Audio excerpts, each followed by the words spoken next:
You ask Tiger to solve. This deals with linear equations with one unknown.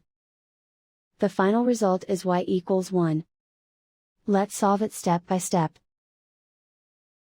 Simplify the expression. Expand the parentheses. Multiply the coefficients.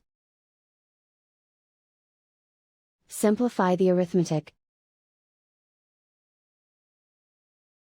Group all constants on the right side of the equation. Add 10 to both sides. Simplify the arithmetic.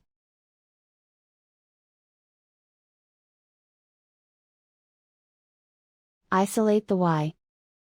Divide both sides by 14. Simplify the fraction.